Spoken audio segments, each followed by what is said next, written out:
My sister Callista stood up at my 7-year-old daughter's funeral, clinked her champagne glass against the microphone, and announced her engagement while my baby girl's casket sat 10 feet away. The sound of that glass hitting the metal made everyone in the funeral home turn their heads. She was wearing the black Versace dress she'd bought for her promotion celebration last year, the one that cost more than my monthly mortgage payment. Her perfectly manicured fingers wrapped around that champagne flute like she was at a cocktail party, not standing next to my daughter's body. "I know this is a difficult day," she said, her voice carrying that fake sweetness she used with her pharmaceutical clients. "But Preston and I wanted to share something that might bring a little light to this darkness. We've set our wedding date for June 15th. My mother actually gasped with delight. My own mother, Gloria, who had held Emma's hand through countless hospital visits, clasped her hands together like Callista had just announced the second coming. "Finally, some good news in this family," she said, loud enough for everyone to hear. My Uncle John, the man who never missed an opportunity to share his wisdom about life, started clapping, actually clapping, at my daughter's funeral. "Life goes on," Uncle John declared, his booming voice filling the room. "Emma would want us to celebrate life, not mourn death." Other relatives joined in, creating this surreal scene of applause next to my child's casket. Emma's favorite stuffed rabbit, Mr. Hoppy, sat propped against the flowers, his button eyes seeming to stare at the spectacle in disbelief. I stood there frozen, my hands gripping the pew in front of me so hard my knuckles went white. This couldn't be real. My baby girl had been gone for only 4 days. 4 days since I'd found her in her princess bed, her skin cold, her lips blue, her little hand still clutching the paintbrush she'd been using the night before. And here was my sister, my own blood, turning Emma's funeral into her personal engagement announcement party. But then something happened that changed everything. My 8-year-old nephew, Brody, who'd been standing quietly beside his father, my brother Devin, walked slowly toward Callista. He was wearing the little black suit we'd bought him yesterday, the one he'd cried about because he said Emma would hate seeing him so fancy. His small hand reached up and tugged on Callista's expensive dress. "Aunt Callista," Brody said, his voice clear and innocent in the sudden quiet, "should I tell everyone what you did to Cousin Emma's medicine?" The champagne glass slipped from Callista's hand, shattering on the funeral home's marble floor. The sound echoed through the room like a gunshot. Her face went from that fake smile to sheet white in less than a second.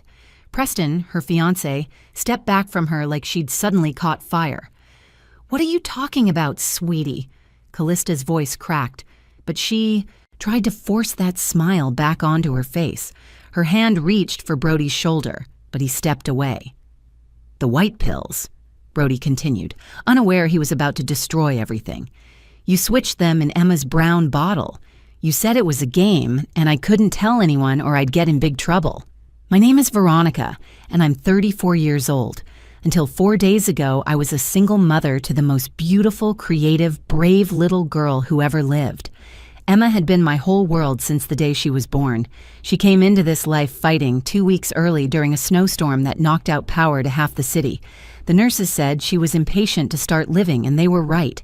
Even with her illness, even with all the pain she endured, Emma attacked life with a joy that made everyone around her smile. My sister Callista is 5 years younger than me. Growing up, I protected her from bullies, helped her with homework, held her when her first boyfriend broke her heart. When she got her job in pharmaceutical sales 3 years ago, she celebrated at my house, spinning Emma around the kitchen while they both laughed. She'd been the one who used her connections to get Emma into the clinical trial that had been working miracles, or so I thought. Standing in that funeral home, watching my sister's mask finally crack, watching the truth spill out through an 8-year-old boy's innocent words, I realized that sometimes the people we trust most are the ones capable of the greatest betrayal. 3 weeks before Emma died, she painted her best butterfly ever. She'd been working on it for hours at our kitchen table, her tongue poking out slightly in concentration, the way it always did when she focused hard. The butterfly's wings were brilliant orange and black, a monarch with intricate patterns that seemed impossible for a 7-year-old to create. But Emma wasn't just any 7-year-old. Despite fighting juvenile dermatomyositis for 2 years, she had the spirit of a warrior and the soul of an artist. "Mommy, this one's going to be in a museum someday," she announced, holding up the painting. The afternoon sun streaming through our window made the still wet paint shimmer. "When I'm a famous artist, people will say this is where it all started." I kissed the top of her head, breathing in the strawberry scent of her shampoo. "It's perfect, baby. Just like you." That same evening, Callista arrived with Emma's monthly medication refills. She'd been handling all of Emma's prescriptions for the past 6 months, ever since she'd gotten Emma into the revolutionary clinical trial at Nexus Pharmaceuticals. It was a new immunosuppressant that specifically targeted the inflammation causing Emma's muscle weakness without destroying her entire immune system. The results had been remarkable. Emma could hold her paintbrush steady for the first time in a year. She could run short distances without collapsing. She could hug me tight enough that I could actually feel it. "How's my favorite artist?" Callista asked, breezing into our house with her Louis Vuitton bag and perfectly styled blonde hair. She always looked like she'd stepped out of a magazine, even after a long day of sales calls. "Aunt Callie!" Emma jumped up, something she couldn't have done 2 months ago. "Look at my butterfly." Callista examined the painting with exaggerated interest. "This is absolutely stunning, Emma Bear. You're getting better every day, aren't you?" She glanced at me over Emma's head. "The medication is really working." "Dr. Hendricks says she's their star patient," I told her, organizing the prescription bottles she'd brought. "They want to feature her in the medical journals when the trial concludes. Can you imagine? My baby, helping other kids with the same condition." Callista's smile tightened just slightly. "That's wonderful. Really wonderful." She pulled out Emma's brown prescription bottle, the one for the trial medication. "This one's especially important. Every pill, every day, exactly as prescribed." "I know the drill," I said, laughing. "You've trained us well." Our family dynamic had always been complicated but loving. Our mother, Gloria, lived 20 minutes away and came over every Tuesday to watch Emma while I worked my shift at the hospital. I was a pediatric nurse, which meant I understood Emma's condition better than most parents would, but it also meant I knew exactly how serious it was. Our father had passed 5 years ago from a heart attack, leaving a small life insurance policy that I'd used to help cover Emma's medical expenses. My brother Devin was going through a messy divorce, which is why his son Brody had been spending more time at our house. Emma adored her older cousin. Despite the age gap, Brody was patient with her, playing dolls when she was too weak to do anything else, reading her stories when she was stuck in bed. He'd been there the day Callista brought the medications, playing with Emma in her room while Callista and I talked in the kitchen about wedding plans. "Preston's family wants the reception at their country club?" Callista had said, scrolling through her phone. "It's a bit pretentious, but his mother insists." "Must be nice to have those kinds of problems," I joked, not meanly. I was genuinely happy for her. Callista had worked hard to build her career, and Preston seemed to worship the ground she walked on. "You'll find someone," she said, squeezing my hand. "Once Emma's better, you'll have time to focus on yourself again." That conversation felt like a lifetime ago now. Emma had gone to bed that night excited about her art class the next day. She'd been getting stronger, more vibrant, more like the child she was before the disease tried to steal her childhood. The clinical trial was supposed to save her life. The medicine in that brown bottle was supposed to be her miracle. I trusted my sister completely. She'd used her pharmaceutical connections to get Emma into a trial with only 50 spots nationwide. She'd handled the insurance paperwork, the prescription refills, the communication with the drug company. She'd been our savior, our angel in designer heels. How could I have known that angels sometimes fall? Everything changed 48 hours after Callista's last visit. Emma woke up screaming at 3 in the morning, clutching her stomach. When I turned on her princess lamp, her face was gray and covered in sweat. She vomited blood onto her frozen bedsheets before I could even get her to the bathroom. I called 911 while holding her hair back, my hands shaking so hard I could barely dial. The paramedics arrived in 6 minutes that felt like 6 hours. They took one look at Emma and moved faster than I'd ever seen emergency responders move. "Possible organ failure," one of them said to his partner, thinking I couldn't hear. But I'm a pediatric nurse. I heard everything. I understood everything, and everything was falling apart. At the hospital, Dr. Hendricks met us in the emergency room. He'd been treating Emma for 2 years and had never looked panicked until that moment. "This isn't right," he said, examining her blood work. "Her liver enzymes are through the roof. Her kidney function is declining rapidly. This isn't consistent with juvenile dermatomyositis or even a reaction to the trial medication." "Then what is it?" I demanded, holding Emma's hand as she writhed in the hospital bed. "It looks like acute poisoning," he said quietly. "We're running toxicology screens now." Emma died 36 hours later. Her organs shut down one by one while I held her and sang, "You Are My Sunshine," the song I'd sung to her every night since she was born. Her last words were, "Mommy, I didn't finish my butterfly painting." Then she closed her eyes and never opened them again. The funeral preparations happened in a blur of grief. Callista took charge immediately, the way she always did in any crisis. She selected the funeral home, chose the flowers, coordinated with relatives flying in from across the country. I could barely function, moving through the days like a ghost myself. My mother kept bringing me food I couldn't eat. Devin handled the insurance paperwork. Everyone did everything while I just existed in a world where Emma didn't.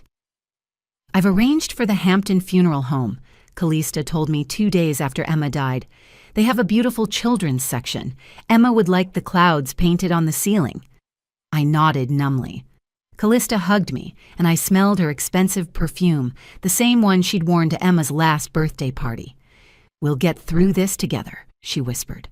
"I promise." The day of the funeral arrived gray and drizzling, the kind of weather Emma used to call butterfly sleeping weather. The funeral home was packed with family, Emma's classmates, teachers, and nurses from the hospital where I worked. Little kids from her art class had drawn pictures that covered an entire wall, butterflies, hundreds of them, in every color a child could imagine. Uncle John had flown in from Phoenix, wearing the same black suit he'd worn to my father's funeral. He cornered me before the service started. "These things happen for a reason, Veronica. God has a plan." I wanted to scream at him that God's plan was garbage if it included killing 7-year-olds, but I just nodded and walked away. The service was beautiful and horrible simultaneously. Emma's art teacher spoke about her talent and determination. Her best friend, Susie, sang a song off-key, but with so much love that everyone cried. Devin read a poem while Brody stood beside him, looking lost and confused. Then it was time for final remembrances. That's when Callista stood up. She was supposed to talk about Emma. She was supposed to share a memory about her niece. Instead, she walked to the microphone, and I noticed she was holding a champagne glass. Where did she even get champagne at a funeral home? Preston stood beside her, looking uncomfortable in his expensive suit. "I know this is a difficult time," Callista began, and something in her tone made my skin crawl. It was the voice she used for presentations, not for grieving. "But Preston and I have something that might lift everyone's spirits." My mother perked up in her seat. Relatives leaned forward. Even Uncle John stopped checking his phone. "We've set our wedding date," Callista announced, raising her glass. "June 15th. We wanted our family to be the first to know, and since everyone is here together, we thought this was the right moment to share some joy." The silence lasted exactly 3 seconds. Then Uncle John started clapping. "Life goes on! Emma would want us celebrating!" Others joined in. My mother wiped away tears and said, "Finally, some good news in this family." Cousins started congratulating Preston. Aunt Ruth asked about wedding colors. And there sat Emma's casket, 10 feet away, covered in butterfly drawings and white roses, forgotten in the celebration of my sister's engagement. I stood there watching my family celebrate around my daughter's casket, and something inside me shattered. Not broke, not cracked, but shattered into pieces so small I knew I'd never be whole again. My hands gripped the wooden pew in front of me while relatives actually pulled out their phones to look at wedding venues Callista was suggesting. The funeral director stood in the corner, his mouth open in shock at the scene unfolding in his establishment. "The Peninsula Resort has beautiful June gardens," Aunt Ruth was saying. "My daughter had her reception there last summer." "Preston's mother wants the country club," Callista replied, laughing like we were at a Sunday brunch. But I'm thinking something more modern, I wanted to scream. I wanted to flip over the casket stands and throw the flower arrangements at the wall.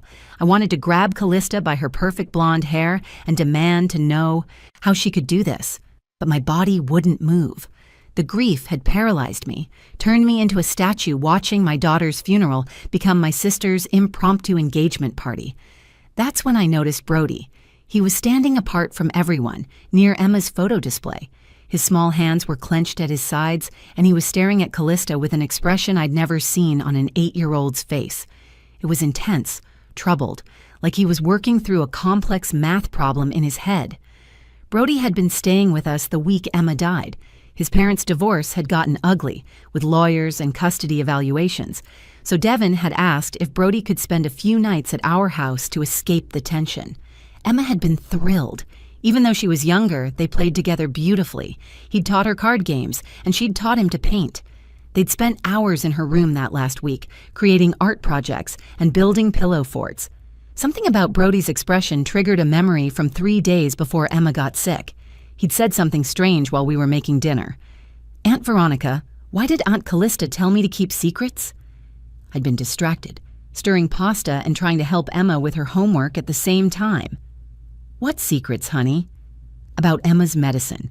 She said it was a special game and I couldn't tell anyone." I dismissed it then, thinking Callista had probably just been trying to keep him from playing with Emma's pills. Kids were curious about everything, and Emma's medication routine was extensive.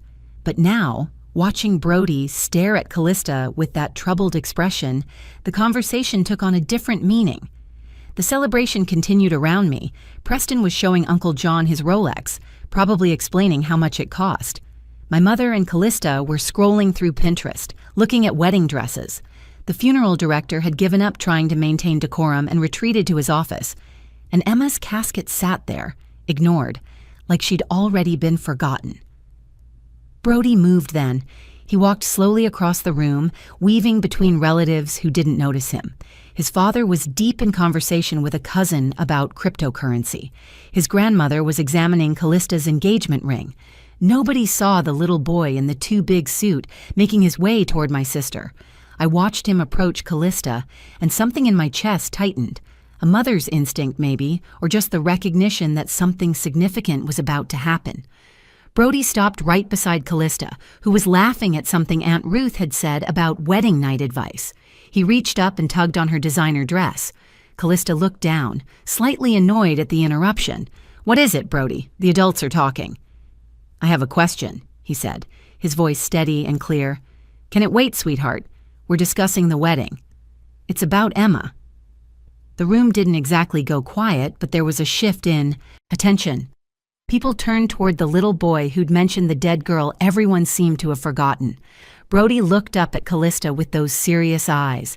"Should I tell everyone what you did to Cousin Emma's medicine?" The champagne glass slipped from Callista's manicured fingers and shattered on the marble floor. The sound echoed through the funeral home like a bomb going off. Every conversation stopped. Every head turned. Preston stepped back from Callista like she'd suddenly become radioactive.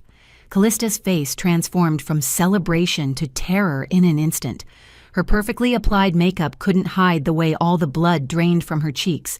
Her mouth opened and closed like a fish gasping for air. "What do you mean, sweetie?" she finally managed, her voice climbing an octave higher than normal. But Brody wasn't done. He had more to say, and everyone was listening now. Brody stood there in his little black suit, completely unaware that he was about to destroy everything. His innocent eyes looked up at Callista, waiting for an answer to his question. The entire funeral home had gone silent except for the sound of champagne dripping onto the marble floor from the shattered glass.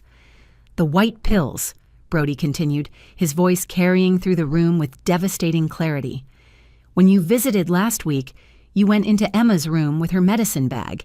You took the pills out of the brown bottle and put different white ones in. You told me it was a grown-up game and I'd get in big trouble if I told anyone. But Emma's gone now, so the game is over, right?" Preston physically backed away from Callista, his face cycling through confusion, disbelief, and horror. "Callista, what is he talking about?" "He's confused," Callista said, her voice shaking. She reached for Brody's shoulder, but he stepped away. Children make up stories when they're grieving. I'm not making it up, Brody protested, his young voice indignant. You made me go watch TV in the living room. You said Emma needed special medicine and I couldn't watch. But I came back because I forgot my Nintendo Switch. I saw you putting the white pills in the brown bottle. You were throwing Emma's real pills in your purse. My knees buckled. Devin caught me before I hit the floor. The clinical trial medication, the brown bottle that held Emma's miracle drug, the medicine that had been saving her life. The room started spinning, but my mind became crystal clear for the first time since Emma died. The trial, I said, my voice barely a whisper that somehow everyone heard. Emma was getting better. She was going to be the success story. Nexus Pharmaceuticals was going to feature her in medical journals, at conferences. She was proof their drug worked. Callista's hands were trembling. You don't understand. This is ridiculous. I would never hurt Emma. Lancaster Pharmaceuticals, I continued, the pieces clicking together with horrible precision. You've been trying to get a job there for 2 years. They're Nexus's biggest competitor. Their drug failed trials last year. If Emma's medication succeeded, if she became the poster child for Nexus's treatment, Lancaster would lose the entire juvenile autoimmune market. That's what, $3 billion? You're grieving, Callista said desperately. You're not thinking clearly. Preston pulled out his phone. Show me your emails with Lancaster. What? Preston, you can't seriously believe this. Show me the emails, Callista. This is insane. But her hand went to her phone protectively. Uncle John, who'd been frozen in shock, suddenly moved. He grabbed Callista's phone from her hand before she could react. Password, he demanded. You have no right. Callista tried to grab it back, but Uncle John held it out of reach. It's Emma's birthday, I said quietly. She always used Emma's birthday for everything. Uncle John typed in the date. The phone unlocked. He scrolled for less than 30 seconds before his face went white. Dear God, you documented everything. He held up the phone, showing an email thread with Lancaster's CEO. The subject line read, Trial Neutralization Progress. The latest email, dated the day after Emma died, included a wire transfer confirmation for $500,000. My mother collapsed into a chair. You killed her? You killed that baby for money? It wasn't supposed to kill her, Callista screamed, her perfect composure finally shattering completely. The dosage I calculated should have just made her sick enough to fail out of the trial. It was supposed to discredit the medication, not kill her. I'm not a monster. You replaced her liver medication with acetaminophen. Dr. Hendrix's voice came from the back of the room. Nobody had noticed him arrive. He was holding papers, Emma's toxicology results. Concentrated acetaminophen. For a child with compromised liver function, that's a death sentence. You knew her medical history. You knew what that would do. Callista fell to her knees. I needed the money. The wedding, the lifestyle, Preston's family expecting things, and Lancaster promised me an executive position once the trial failed. It was just business. It wasn't personal. Not personal. I found my voice, found my rage. You held her when she was born. You taught her to ride a bike. You braided her hair for her school pictures. You sat at her bedside during treatments. You called her Emma Bear. And you murdered her for a job promotion and wedding money? Preston was already on the phone with 911. I need police at Hampton Funeral Home. Immediately. Callista looked around the room wildly, seeing nothing but horror and disgust on every face. Even Uncle John, who always had something philosophical to say, stood speechless. Her carefully constructed world had collapsed in minutes, brought down by an 8-year-old boy's simple honesty. The police arrived within 7 minutes, though it felt like hours.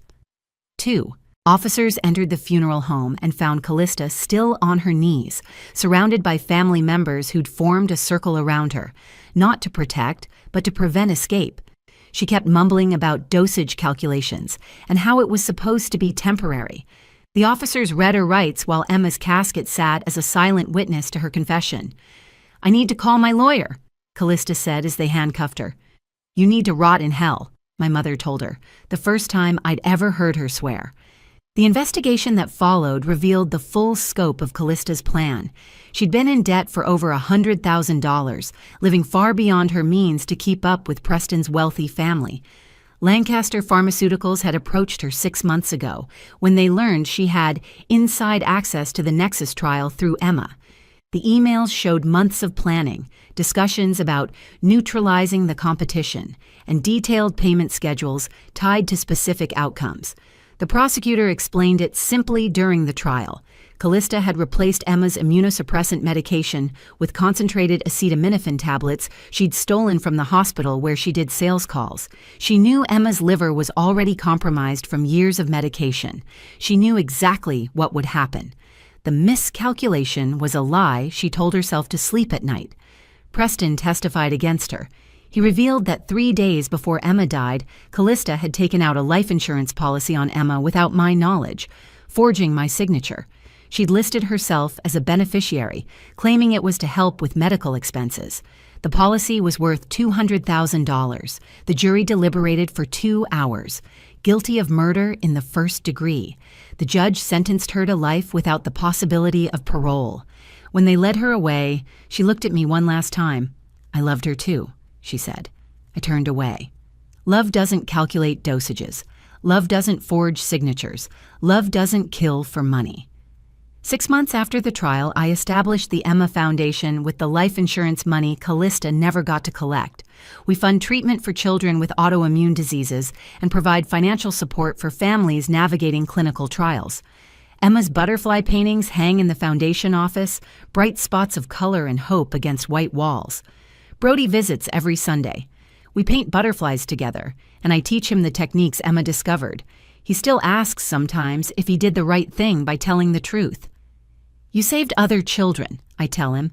"Lancaster Pharmaceuticals is under federal investigation. 3 more families came forward with suspicious deaths during competing drug trials.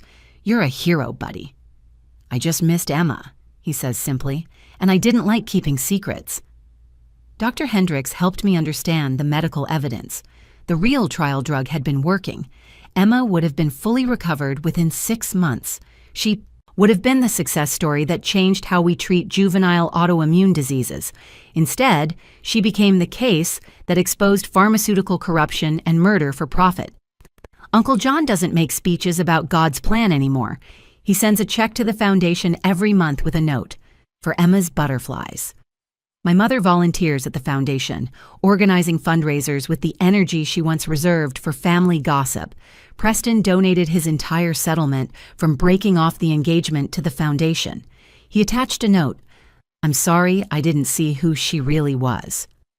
The foundation has helped 73 children access treatment in its first year. Each family receives a butterfly pin, designed from Emma's last painting, the one she didn't get to finish. I completed it myself, following the sketches she'd left behind. It's a monarch butterfly, wings spread wide, rising toward the sun. Yesterday, a mother called to thank us for saving her daughter's life. The foundation had covered her experimental treatment costs when insurance refused. "She's painting again," the mother said through tears. "She wants to be an artist, just like Emma." I visit Emma's grave every Thursday, the day she used to have art class. I bring fresh flowers and tell her about the children we're helping. Sometimes I find butterfly drawings left by classmates who still remember her.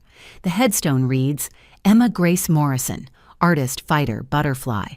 Her light exposed the darkness and continues to shine." Evil sometimes wears familiar faces. It smiles at holiday dinners, brings birthday presents, holds your hand during tragedies it orchestrated. But truth, even from the smallest voices, has immense power. An 8-year-old boy's inability to keep a terrible secret saved countless other children from becoming victims of corporate greed and personal ambition. Emma always said butterflies were proof that beautiful things could come from darkness. She was right. Her death exposed a killer, brought down a pharmaceutical conspiracy, and created a foundation that saves lives. She became the butterfly she always painted, transforming something ugly into something beautiful, something temporary into something eternal. Thank you for watching this story. If it touched you, please like this video and share it with others who need to hear it. Your support helps these important stories reach more people. Please comment below with your thoughts and subscribe to our channel for more powerful true stories that remind us that justice and truth always find a way. Remember, sometimes the smallest voices speak the loudest truths.